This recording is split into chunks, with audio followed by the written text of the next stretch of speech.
Mohammed bin Salman, who seems to be running Saudi Arabia these days, is one of the bad guys. If he were a good guy, he wouldn't have attacked his neighboring country, Yemen. He wouldn't be committing war crimes there in conjunction with vital US support. If he were a good guy, he'd respect not only the rights of females but also the rights of everyone else. Based upon some cursory research, all that I have time for at the moment, I suggest that the dominant media in America are biased in the reporting about this political potentate.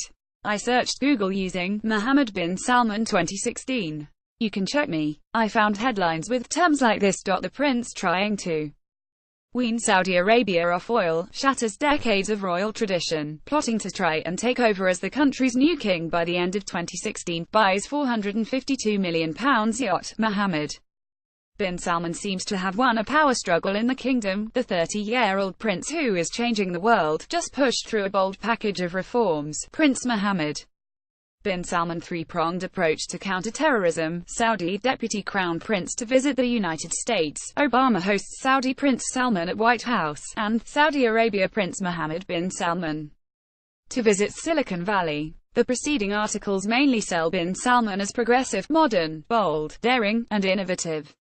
They paint him as a great guy with youthful energy. His age is almost always mentioned. Buy gold at discounted prices. You would not know that he started a war against Yemen unless you searched on Saudi aggression on Yemen 2016.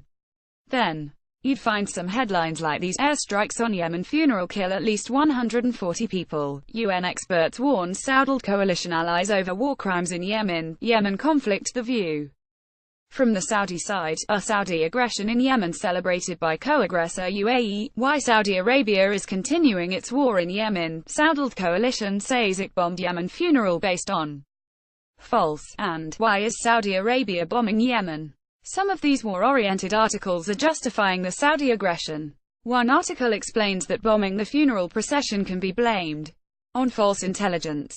The man's name who is responsible for all this is not in these headlines.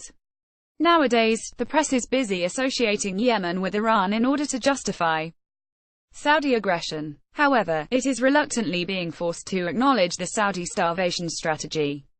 The spread of cholera and the rising number of deaths is the attention-getter after 2 years. Had the dominant press recognized and reported the Saudi aggression for what it was in 2015, the image of bin Salman would have been entirely different. Today he's being celebrated in these media as a liberalizer, even a populist. He's letting women drive cars. Think of that. He must be okay. He must be a good guy. He's not. Good guys do not kill with the left hand while distributing Thanksgiving turkeys with the right hand. That's what neighborhood gangsters and mafia do. Bin Salman is a gangster. He's a bad guy. Addendum: 9 hours after this was written, an article in the Duran confirms the media bias. The best of Michael S. Rosef.